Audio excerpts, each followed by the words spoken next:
거리는 적당히 두어야 한다. 여러분, 혹시 이런 경험 있나요? 정말 좋은 사람 같아서 마음을 열었는데 어느 순간 상처만 남고 멀어졌던 적. 너무 거리를 두면 외롭고 너무 가까워지면 다치는 이 답답한 인간관계 말입니다. 쇼펜하우어는 이런 인간관계의 고민을 고슴도치 딜레마라고 불렀습니다. 추운 겨울, 고슴도치들은 서로 기대어 체온을 나누려 하지만 가시가 서로를 찌른다. 너무 가까이 가면 아프고 너무 멀어지면 얼어 죽을 것 같은 상황. 사람 사이도 마찬가지다. 가까워질수록 상처받고 거리를 두면 외롭다. 그렇다면 사람과의 적절한 거리는 어떻게 찾을 수 있을까? 오늘은 쇼펜하우어가 인간관계에서 제일 중요하게 생각하는 세 가지를 말하려고 합니다. 영상을 통해 여러분과 주변 사람들 간의 거리를 어떻게 두어야 하는지 현명한 지혜를 얻길 바랍니다. 첫 번째, 사람을 너무 믿지 마라. 세상에는 두 종류의 사람이 있다. 이용하는 자와 이용당하는 자다. 이 말은 독일 철학자 쇼펜하우어가 남긴 경고다. 사람들은 흔히 믿음이 있어야 인간관계가 유지된다고 생각한다. 하지만 쇼펜하우어는 오히려 반대로 말한다. 사람을 너무 믿으면 반드시 배신당한다. 처음에는 이 말이 지나치게 냉소적으로 들릴 수도 있다. 하지만 곰곰이 생각해보면 인생에서 한 번쯤은 이런 경험을 해본 적이 있다. 마음을 열고 믿었던 사람이 어느 순간 등을 돌렸던 기억. 나만큼은 예외일 거라 생각했던 가까운 사람이 예상치 못한 순간에 내게 상처를 줬던 순간. 처음에는 분노와 배신감이 밀려오지만 시간이 지나고 나면 깨닫게 된다. 내가 너무 순진했던 걸까? 아니면 사람을 보는 눈이 없었던 걸까? 그때야 비로소 쇼펜하우어의 말이 떠오른다. 인간의 본성은 이기적이며 신뢰란 쉽게 주어서는 안 된다. 쇼펜하우어는 인간관계에서 기대를 낮춰야 한다고 강조한다. 믿음은 중요하지만 무조건적인 신뢰는 어리석은 일이라는 거다. 평소에는 친한 척하며 웃고 지내던 직장 동료가 있었다. 같이 점심을 먹고 힘든 일 있으면 서로 도와주며 의지했던 사이였다. 그런데 승진 경쟁이 시작되자 그 사람의 태도가 미묘하게 바뀌었다. 갑자기 내 실수를 확대해서 말하고 뒤에서 험담을 하기 시작한다. 나는 승진 욕심 없으니까 내가 됐으면 좋겠어라며 말하던 사람이 정작 중요한 순간에는 자기 이익을 위해 내 발목을 잡는다. 그 순간 깨닫게 된다. 우리는 친구가 아니었구나. 나는 친구라고 생각했지만 저 사람은 경쟁자로 보고 있었구나. 돈을 빌려준 적이 있는가? 처음엔 그 사람이 간절한 얼굴로 부탁한다. 진짜 급해. 이번만 도와주면 안 돼? 내가 죽어도 꼭 갚을게. 그런데 시간이 지나면 태도가 달라진다. 이번 달에는 좀 힘든데 다음 달에 꼭 갚을게. 내가 돈이 없어서 안 갚겠다. 사정 좀 봐줘. 돈 때문에 너무 정색하는 거 아니야?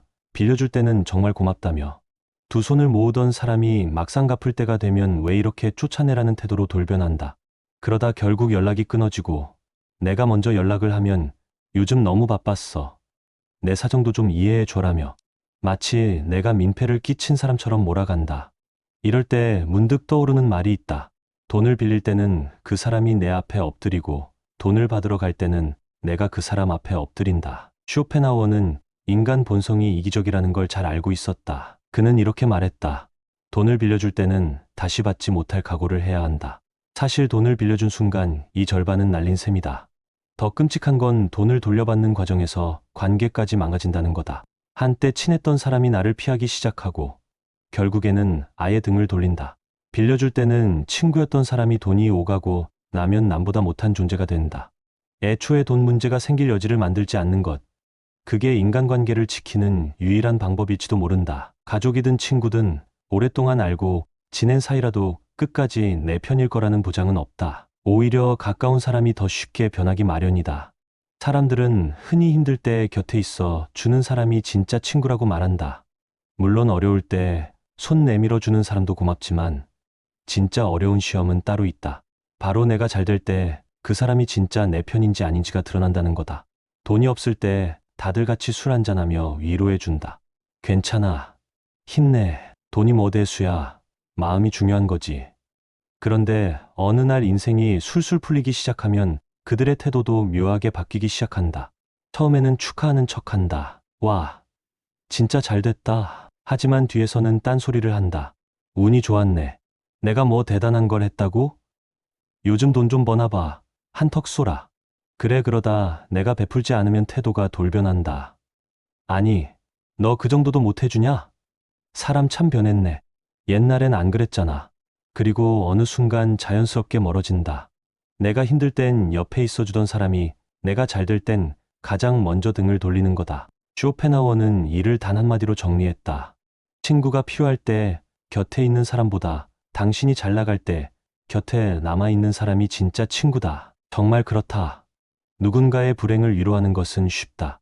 하지만 누군가의 성공을 진심으로 기뻐해 주는 것은 어렵다. 질투하지 않고, 이용하려 들지 않고, 변함없이 곁에 있어 주는 것. 그게 진짜 관계다. 결국 사람을 쉽게 믿으면 나만 상처받는다. 두 번째, 말을 아껴라. 쇼펜하워는 인간관계에서 꼭 피해야 할 것이 있다고 했다. 바로 어리석은 사람과 논쟁하는 거다. 그는 이렇게 말했다. 바보와 논쟁하는 것은 진흙탕에서 돼지와 싸우는 것과 같다. 돼지는 즐기지만 당신은 더러워질 뿐이다. 이 말을 듣고 억울할 수도 있다. 하지만 중요한 건 논쟁을 해서 이기는 게 아니라 지혜롭게 피하는 거다. 왜냐하면 상대는 애초에 논리적으로 대화할 생각이 없기 때문이다. 그저 이기고 싶어서 당신을 감정적으로 몰아붙이고 있을 뿐이다. 그런 사람과 말싸움을 한다고 해서 무언가 바뀔까? 결과는 뻔하다. 서로 얼굴이 상하고 뒤끝만 남을 뿐이다. 그리고 나중에 후회하게 된다. 어떤 사람들은 대화를 하는 목적이 다르다. 서로 생각을 주고받으며 이해하려는 것이 아니라 무조건 자기가 이기고 싶어서 말꼬리를 잡고 늘어지는 사람들이 있다. 이런 사람들과 대화를 나누다 보면 처음에는 평범한 의견 교환 같다가도 어느 순간부터 이상하게 말이 꼬이고 기분이 상하기 시작한다. 내 말은 이런데 솔직히 생각이 짧지 않아. 그래서 너는 뭐 얼마나 대단하길래 그런 소리를 해? 이 말을 듣는 순간 머릿속에서 신호가 울려야 한다. 아, 이건 대화가 아니라 싸움이군. 그런 사람들은 논리적인 설명이 필요한 게 아니다. 애초에 내 의견을 듣고 싶어 하는 것도 아니다. 그저 내 말에 트집을 잡고 우위를 점하고 싶을 뿐이다. 이런 상황에서 실수하는 사람들의 공통점이 있다. 아니, 나는 그냥 내 의견을 말한 것뿐인데 왜 자꾸 말꼬리를 잡지? 그렇게 상대를 이해시키려 하고 차근차근 설명하려고 한다. 하지만 이것은 함정이다. 이들은 애초에 논리적으로 토론할 의사가 없다. 내 말을 듣고 이해하려는 게 아니라 그냥 내가 틀렸다는 결론을 내리고 싶어 할 뿐이다. 이제 내 마음대로 휘둘러 보자. 이런 사람들은 내 말을 반박할 논리가 없으면 논점을 흐리거나 말꼬리를 잡거나 감정적으로 몰아붙인다. 이제부터 대화는 본질에서 벗어나 감정 싸움으로 번지게 된다. 그런데 이 싸움에서 절대 이길 수 없다. 왜냐하면 애초에 이 싸움은 논리가 아니라 기싸움이기 때문이다. 그렇다면 답은 간단하다. 그들이 원하는 반응을 주지 않으면 된다. 아, 그럴 수도 있겠네요. 그렇게 생각하는 사람도 있겠죠. 이렇게 흘려보내고 싸움 자체를 거부하는 거다. 그러면 상대는 흥미를 잃고 더 이상 붙잡고 늘어지지 않는다. 싸움에서 가장 완벽한 승리는 싸움을 시작하지 않는 거다. 논리적으로 설득되지 않는 사람도 피해야 하지만 그보다 더 피해야 할 사람은 감정적으로 몰아붙이는 사람이다. 이들은 애초에 논리 따위는 중요하지 않다. 무엇이 맞고 틀린지가 아니라 상대를 벼랑 끝으로 몰아붙이고 감정을 터뜨리게 만드는 것이 목적이다. 내가 그렇게 똑똑하면 다 해봐. 나는 이렇게 힘들어 죽겠는데 넌 도대체 왜 그러는 거야? 그렇게 잘났으면 너 혼자 살아. 이런 말들을 들으면 어떤 기분이 드는가? 순간적으로 억울하고 화가 나고 반박하고 싶어진다. 그런데 바로 그 순간이 상대가 원했던 상황이다. 왜냐하면 이들은 대화로 설득할 생각이 없다. 내 말을 듣고 이해하려는 게 아니라 그냥 나를 감정적으로 흔들어서 무너뜨리려는 거다. 여기서 흥분하는 순간 게임은 끝난 거다. 감정적으로 대응하는 순간 상대는 기다렸다는 듯이 몰아붙인다. 아니, 봐봐. 내가 잘못한 거 맞네. 역시 너는 원래 그런 사람이야. 본성이 나오네. 이 싸움에서 이기는 방법은 단 하나. 싸움을 시작하지 않는 거다. 이런 사람을 상대할 때는 절대로 흥분해서 반응하면 안 된다. 대신 차분하게 이렇게 말하라. 그래, 알겠어. 그럴 수도 있겠네. 힘들었나 보구나. 그럴 수도 있지. 이렇게 반응하면 상대는 당황한다. 왜냐하면 상대가 원했던 그림이 나오지 않았기 때문이다. 나는 싸울 생각이 없는데 혼자만 감정적으로 흥분하고 있는 상황. 이러면 상대는 더 이상 싸움을 이어갈 수 없다. 그렇다면 내가 참아서 손해보는 걸까? 아니다. 손해보는 건 오히려 상대다. 싸움이 커질수록 내 감정은 소모되고 괜히 쓸데없는 논쟁의 시간을 빼앗기게 된다. 그러니 기억하라. 무례한 사람과 감정 싸움을 하는 것도 진흙탕에서 돼지와 싸우는 것과 같다. 돼지는 즐기겠지. 내가 더러워질 뿐이다. 이길 방법은 단 하나. 그 싸움 자체를 피하는 거다. 누구나 한 번쯤 이런 상황을 겪어본 적이 있다. 억울하게 몰리고 말이 통하지 않는 사람과 부딪히면서 이건 아니지 하고 목소리를 높였던 경험. 그런데 돌아보면 어땠나? 그 싸움에서 이긴다고 해서 정말 속이 시원했나? 쇼펜하우어는 이렇게 말했다. 어리석은 사람과 논쟁하는 것은 싸워서 이기는 것이 아니라 그와 동급이 되는 거다. 이 말을 곱씹어 보면 논쟁을 피하는 것이 왜 중요한지 더 깊이 이해할 수 있다. 상대가 감정적으로 나오면 내가 아무리 논리적으로 대응해도 소용이 없다. 그 사람은 이길 생각이 아니라 내 기를 죽이고 감정을 흔들 생각뿐이니까. 많은 사람들이 오해한다. 논쟁에서 피하면 마치 내가 지는 것 같다고 생각하는 거다. 하지만 사실은 그 반대다. 싸움을 피하는 것이 비겁한 것이 아니라 더 높은 차원의 승리일 때가 많다. 논쟁에서 이겨봐야 남는 것은 없다. 상대가 납득하는 경우는 거의 없고 오히려 감정만 상하고 관계는 더 멀어지기 마련이다. 그렇다면 불필요한 싸움을 피하면 어떤 점이 좋을까? 적어도 내 감정은 지킬 수 있다. 짜증나고 억울한 기분에 휘둘리지 않을 수 있다. 결국 우리가 논쟁에서 지켜야 하는 것은 이긴다는 결과가 아니라 내 마음의 평온이다. 쇼펜하우어가 남긴 이 지혜를 기억하라. 입을 닫는 것이야말로 가장 강력한 무기다. 입을 열어봤자 상대는 변하지 않는다. 하지만 내가 침묵하면 최소한 나의 품격과 평정심은 지킬 수 있다. 다음번에 누군가 불필요한 싸움을 걸어온다면 한번 이렇게 생각해보라. 이 싸움에서 내가 얻을 게 있나? 지금 내 감정을 건드려서 날 끌어내리려는 거구나. 그럼 답은 뻔하다. 싸움을 피하는 것이야말로 가장 현명한 승리다. 세 번째, 타인의 시선을 신경 쓰지 마라. 사람들은 타인의 시선을 신경 쓰며 살지만 결국 자신의 삶을 책임지는 것은 자기 자신이라는 사실을 깨닫지 못한다. 쇼펜하우어는 이렇게 말했다. 우리는 타인의 시선 속에서 살지만 그 시선이 우리의 삶을 책임져 주지는 않는다. 한마디로 남들이 뭐라고 하든 그들은 내 인생을 대신 살아주지 않는다는 거다. 하지만 사람들은 여전히 남들이 나를 어떻게 볼지 신경 쓰느라 정작 자기 인생을 제대로 살지 못하는 경우가 많다. 도대체 왜 그럴까?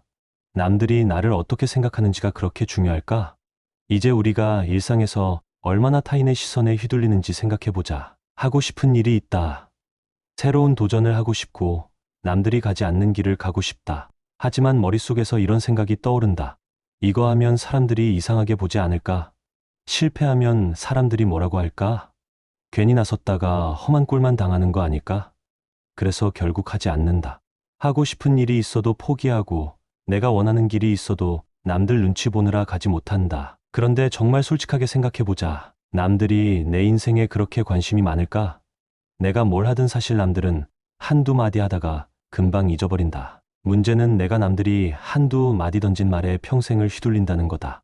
명절이 되면 친척들이 모여 앉아 이런 말들을 던진다. 아직 결혼 안 했니? 직장은 어디 다니니? 너는 언제쯤 자리 잡을 거야? 듣는 순간 가슴이 답답해진다. 뭐라고 반응해야 할지 몰라 그냥 웃고 넘긴다. 하지만 속으로는 자꾸 신경이 쓰인다. 정말 내가 이상한 걸까? 나만 이렇게 뒤처진 걸까? 하지만 이렇게 간섭하던 사람들도 정작 내 인생이 무너져도 힘들어도 제대로 책임져 주지 않는다. 결혼 안 했다고 타박하던 친척이 내가 힘들 때 밥 한 끼라도 사줄까? 직장 구했냐고 핀잔 주던 사람들이 내가 회사에서 힘들 때 위로라도 해줄까? 그들은 그저 아무 생각 없이 한마디 던졌을 뿐인데 나는 그 말에 인생을 흔들리며 살아간다. 우리는 흔히 남들이 나를 어떻게 볼까에 집중한다. 그래서 좋은 차를 사고 좋은 옷을 입고 남들이 부러워할 만한 삶을 살려고 한다. 그러면 남들이 칭찬해 줄 것 같으니까. 그런데 문제는 그렇게 했어도 사람들은 금방 관심을 잃는다는 거다. 새 차를 샀을 때는 다들 부러워한다. 우와, 차 멋있다. 하지만 일주일만 지나면 그래, 차 샀구나. 한 달만 지나면 그래서 뭐? 결국 남의 인정은 찰나일 뿐이다. 남의 시선을 신경 쓰면서 살아봤자 그들이 나를 위해 뭔가를 해주는 것도 아니다. 그러니 진짜 중요한 것은 내 만족이다. 남이 뭐라고 하든 내가 원하는 길을 가는 것. 그것이 최고의 인생이다. 하지만 많은 사람들이 여전히 남의 눈을 의식하며 살아간다. 그 시선을 벗어나지 못한 채 내가 원하는 삶보다 남들이 원하는 삶을 선택하고 있지는 않은가? 어릴 때는 성적, 학교, 친구 관계, 어른이 되면 직장, 결혼, 돈, 사회적 지위, 언제나 평가받고 비교당하고 기준에 맞춰 살아가야 하는 세상. 그런데 여기서 가장 중요한 질문이 하나 있다. 그 기준을 만든 사람들은 내 인생을 대신 살아줄 수 있는가? 누군가는 이렇게 말할 수도 있다. 그래도 남들이 나를 어떻게 볼지 신경이 쓰이는데 그걸 어떻게 신경 쓰지 않냐? 방법은 단순하다. 남들은 내 인생에 큰 관심이 없다는 걸 깨닫는 거다. 우리는 착각한다. 마치 남들이 하루 종일 나를 관찰하고 평가하는 것처럼 느껴진다. 하지만 현실은 그렇지 않다. 사람들은 내 인생을 궁금해하는 게 아니다. 그저 잠깐의 가십거리일 뿐이다. 살면서 많은 사람들이 이렇게 말한다. 원하는 대로 살지 마라. 현실을 봐야지. 남들이 다 그렇게 사는데 너만 다르게 살면 안 돼. 그래서 남들이 원하는 대로 살았다. 안정적인 직장을 잡고 무리해서 집을 사고 결혼을 하고 사회가 요구하는 틀에 맞춰 살았다. 그런데 그 끝에서 후회하는 사람들이 많다. 내가 원했던 삶은 이게 아니었는데. 가장 안타까운 순간은 그때 가서 깨달아도 이미 지나간 시간은 돌아오지 않는다는 거다. 그러니 더 늦기 전에 내가 원하는 인생을 선택해야 한다.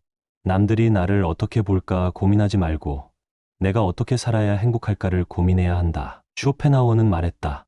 내 인생을 대신 살아줄 사람은 아무도 없다. 그러니 남이 아니라 나 자신을 위해 살아야 한다.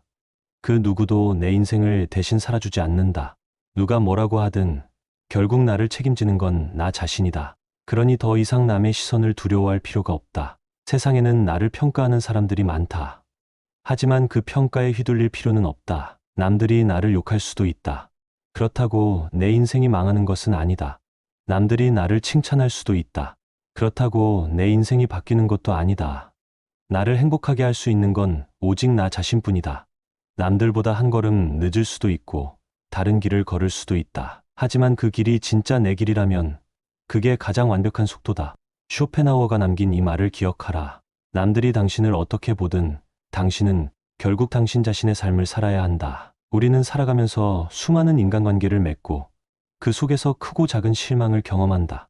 때로는 믿었던 사람에게 배신당하고 때로는 말 한마디가 오해가 되어 깊은 상처로 남기도 한다. 또 어떤 날은 단지 남들의 시선이 두려워 내가 정말 원하는 삶을 살지 못하고 주저앉기도 한다. 하지만 이제 더 이상 관계에 휘둘릴 필요가 없다. 쇼펜하우어의 이 세 가지 조언을 마음속에 새겨보자. 사람을 쉽게 믿지 않는 것, 불필요한 논쟁을 피하는 것, 타인의 시선에서 자유로워지는 것. 이 세 가지만 기억해도 삶은 훨씬 더 단단해지고 무너지는 순간에도 다시 일어설 수 있는 힘을 가질 수 있다. 누군가를 의심하라는 말이 아니다. 신뢰할 사람을 신중히 선택하고 그 믿음이 깨졌을 때 너무 아파하지 않도록 내 마음을 키우라는 뜻이다. 논쟁에서 이기려 애쓰지 않아도 괜찮다. 때로는 침묵이 가장 지혜로운 대답이 되고 내가 감정을 지키는 것이 가장 큰 승리가 될 수 있다. 그리고 무엇보다 가장 중요한 것, 이제는 남의 시선이 아니라 내 인생을 살기로 선택하자. 남들이 뭐라 하든 내 삶을 살아줄 사람은 오직 나 자신뿐이다. 그러니 남들보다 늦어도 다른 길을 걷더라도 괜찮다. 그 길이 진짜 나의 길이라면 그것이 가장 완벽한 속도다. 여러분은 오늘 영상을 통해 어떤 깨달음을 얻으셨나요? 혹시 그동안 너무 많은 걸 짊어지고 살지는 않으셨나요? 이제는 조금 내려놓아도 괜찮습니다. 이 세 가지 조언이 삶을 더 단단하고 평온하게 만들어 줄 것입니다. 마음이 흔들릴 때마다 다른 사람이 아닌 내 삶을 사시길 바랍니다. 신압으로 명언을 들어주셔서 감사합니다.